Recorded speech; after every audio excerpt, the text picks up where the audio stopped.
प्रधानमंत्री नरेंद्र मोदी ने आज हिमाचल प्रदेश में 2 चुनावी रैलियां की, जिसमें मोदी ने कांग्रेस पर जमकर निशाना साधा है। नरेंद्र मोदी के चुनावी हमले के बाद शिमला में एआईसीसी महासचिव केसी वेणुगोपाल और प्रदेश कांग्रेस प्रभारी राजीव शुक्ला ने पलटवार किया है।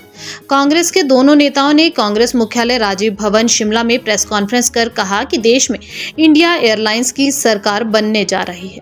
केसी वेणुगोपाल ने कहा कि इंडिया अलायंस चुनाव जीतेगी, इस बात की जानकारी पीएम को भी है। उन्होंने कहा कि अभी तक के चुनाव में प्रधानमंत्री ने चुनावी भाषण में झूठ ही बोला। आज देश में बेरोजगारी, महंगाई की बात नहीं हो रही। किसान, बागवान अपनी मांगों को लेकर सड़कों पर हैं। उन्होंने 3 किसान विरोधी कानून बनाए। वेणुगोपाल ने कहा कि जहां भी पिछली बार बीजेपी को ज्यादा सीटें मिली, वहां बीजेपी की हार होगी। प्रधानमंत्री अब हिमाचल में आकर वोट मांग रहे हैं, लेकिन आपदा में सौतेला व्यवहार किया गया। उन्होंने कहा कि हिमाचल 6 विधायकों को खरीद कर सरकार को गिराने का प्रयास किया गया। वहीं इस दौरान राजीव शुक्ला ने कहा कि प्रधानमंत्री ने जो वायदे हिमाचल से किए थे, उन पर भी एक भी मुद्दे को लेकर आज नहीं बोले। पीएम आपदा को लेकर एक शब्द नहीं बोले। सेब उत्पादकों की समस्या का कोई कहीं जिक्र नहीं किया गया। शुक्ला ने कहा कि मोदी ने भाषण में कहा कि कांग्रेस पाकिस्तान से डरती थी, लेकिन सच तो ये है कि कांग्रेस ने पाकिस्तान के 2 टुकड़े कर दिए थे। इंदिरा जैसा मजबूत नेतृत्व तो दूसरा क्या होगा। उन्होंने कहा कि कांग्रेस आएगी तो राम मंदिर पर ताले लगा देंगे, ऐसा प्रचार किया जा रहा है। उन्होंने कहा कि कांग्रेस सत्ता में आने पर राम मंदिर का दोबारा से प्राण प्रतिष्ठा करवाएगी। बीजेपी ने अधूरे मंदिर का शास्त्र के विरुद्ध प्राण प्रतिष्ठा करवाई है। मोदी हिंदू मुस्लिम की राजनीति कर रहे हैं। 55 साल से ज्यादा कांग्रेस ने शासन किया, लेकिन ऐसा नहीं हुआ। सबसे पहले तो जिन मुद्दों पर उन्हें बोलना चाहिए, वो किसी मुद्दे पर बोले ही नहीं। मुख्य मुद्दा आपदा का है। आपदा पे एक शब्द प्रधानमंत्री ने नहीं बोला कि कहा हिमाचल मेरा घर है, हिमाचल में मेरा दिल बसता है, हिमाचल का मेरा सब कुछ है। लेकिन आपदा के वक्त न उन्होंने शक्ल दिखाई, न 1 रुपया उन्होंने आपदा में मदद की। और हिमाचल घर, कोई आदमी कहीं भी काम करता है, अगर घर में कोई मुसीबत आती तो उसकी मदद करता है, आप लोग जानते होंगे। लेकिन उन्होंने कोई आपदा मदद नहीं की, आपदा का जिक्र तक नहीं किया उन्होंने। दूसरे जो यहाँ पे सबसे बड़े सेब उत्पादकों का मामला है, जिस तरह से आयात शुल्क में छूट दी गई अमेरिका की जो है सेब उत्पादकों को, और जिस तरह से यहाँ के सेब उत्पादक जो है समस्या से जूझ रहे हैं, उसका भी कोई जिक्र नहीं। तो हिमाचल की जो मुख्य समस्याएं, उनका एक लाइन भी जिक्र प्रधानमंत्री ने नहीं किया। अब पहले तो ये कहा कि कांग्रेस जो है वो पाकिस्तान से डरती थी, और हम जो है हमारे आने के बाद हम भारत घुसकर मारता है। अरे पाकिस्तान से कांग्रेस डरती थी? पाकिस्तान के 2 टुकड़े कांग्रेस ने कर दिए। इंदिरा गांधी से बड़ा कोई विश्व नेता हुआ? आप पाकिस्तान के टुकड़े कर पाए? आप कांग्रेस को चैलेंज कर रहे हो। आज बांग्लादेश बन गया, पाकिस्तान आज तक कोसता है इंदिरा गांधी को और कांग्रेस को। उनके मुकाबले शौर्य, उनके मुकाबले पराक्रम तो आप कहीं उनके सामने है ही नहीं, इंदिरा गांधी के सामने। तो पहले पॉइंट प्रधानमंत्री का खारिज कि जो है कि कोई कांग्रेस पाकिस्तान से डरती है और जो है वो कुछ नहीं, पाकिस्तान, मैं पाकिस्तान से मुकाबला। क्या मुकाबला आप करते? मुकाबला तो इंदिरा गांधी ने किया था कि पाकिस्तान आज तक रो रहा है। दूसरा पॉइंट उनका कि कांग्रेस आएगी तो राम मंदिर पे ताला लगवा देगी।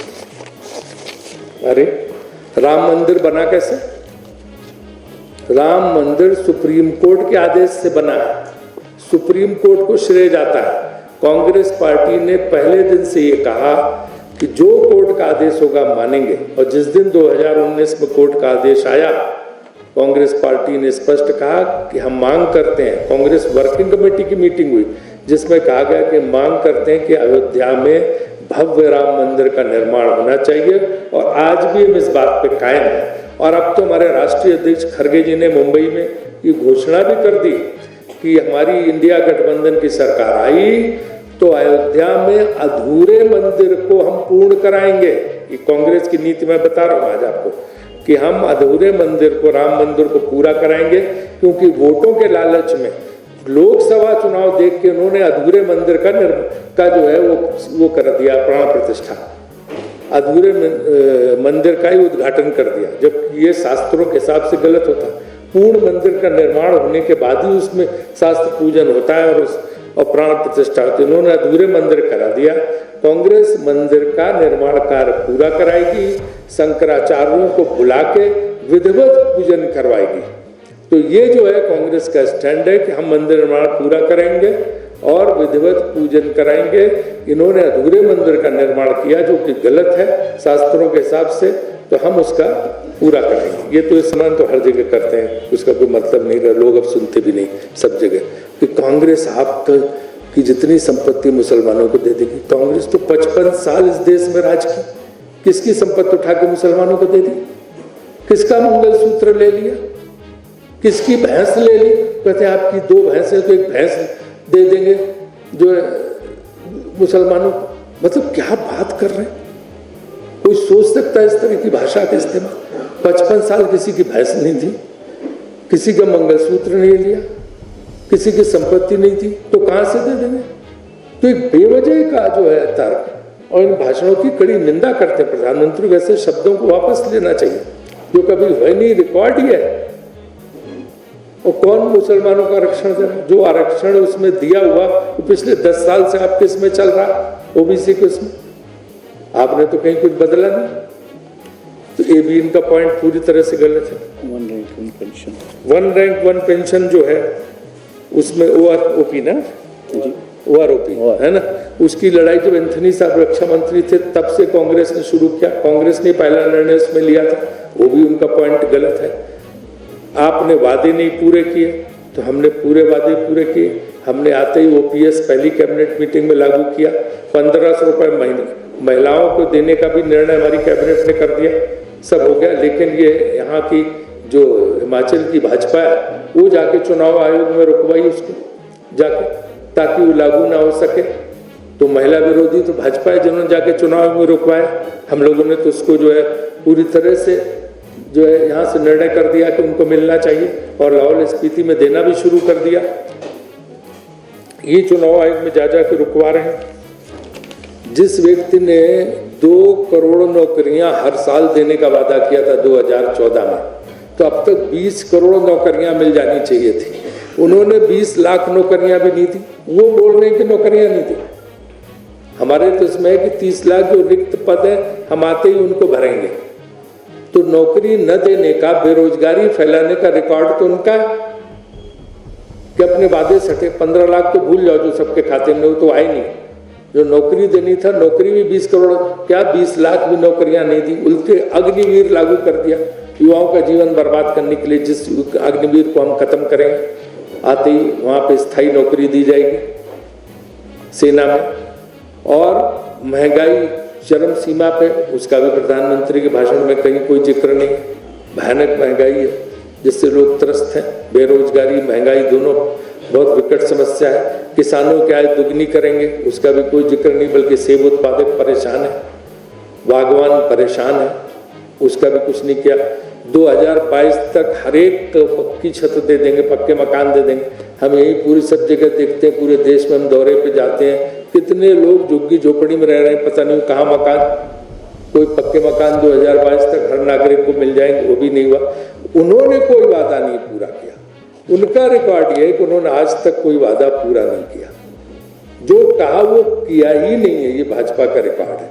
और कांग्रेस ने जो कहा है वो किया ही हमारा रिकॉर्ड है।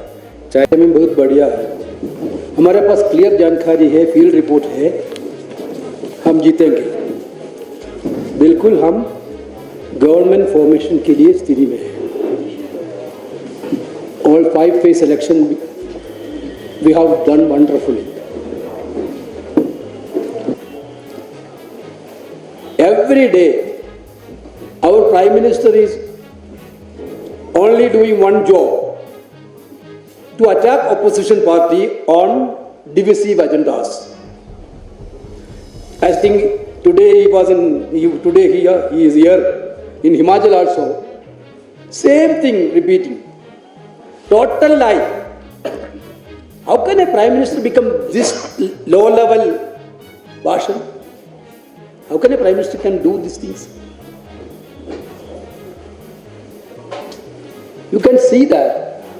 I don't think that he is in a, उनके पास भी जानकारी है, बिल्कुल जानकारी है, वह election हारेंगे. That is why he is totally in a desperate mood, attacking without any decency to the opposition party. Therefore, we India Alliance are fighting this election with issues on unemployment. Modi ji guaranteed for 2 crore job per year, but nothing has happened. कहाँ है रोजगार? On one side they are not providing the job, on other side they are putting the youngsters of this country in a very difficult position like Agniveer scheme.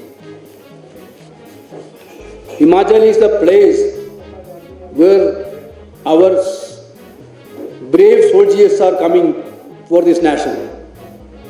We are really proud of the Indian soldiers, especially from those who are coming from Himachal. But what is happening through Agniveer scheme? Yesterday now I saw the notification, so-called notification. They are now asking what is happening in Agniveer. They are going to rectify that scheme. This was only for election.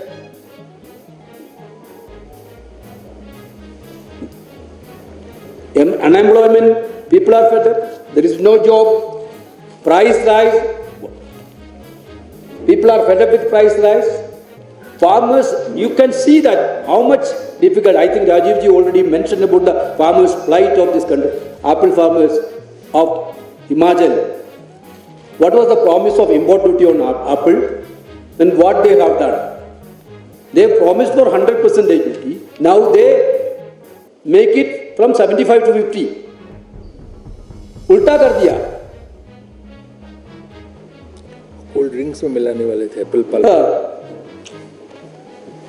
Farmers, why? Whether a Prime Minister ever faced this type of farmers agitation? Yesterday in Patiala, you see that farmers are agitating. This is not by any call of any political party. They feel that this government is anti-farmer. They brought 3 farmers law, which is very much anti-farmers. Finally, with a lot of pressures made by the Indian farmers and historical agitation they have done, they changed that. That's why we are telling the country's atmosphere is very clear for a change of government.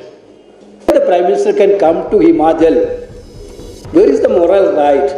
Himachal went through a big calamity. There is no comparison for that calamity. What was the role of national government to help the people of Himachal? What was the role? Now Prime Minister Modi is coming at the time of election and asking for the votes. What was his stand on Himachal people? When the calamity is going, when the calamity had happened here in this Himachal Pradesh, nothing had been given. Why this stepmother treatment to Himachal Pradesh? Whether the people of Himachal Pradesh had done any guilty to the Modi government? Why this stepmother treatment? क्या कारण है? BJP has to explain, Prime Minister has to explain.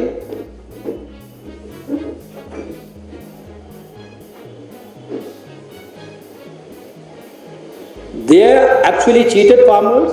They cheated Himachal Pradesh, people of Himachal Pradesh. They didn't done anything for the state. Now they are coming for us, government. Then you see that the purchase the 6 MLAs. It is a clear purchase. And try to sabotage the minister. Prime Minister Narendra Modi himself operated it. Then he is talking about the moral politics.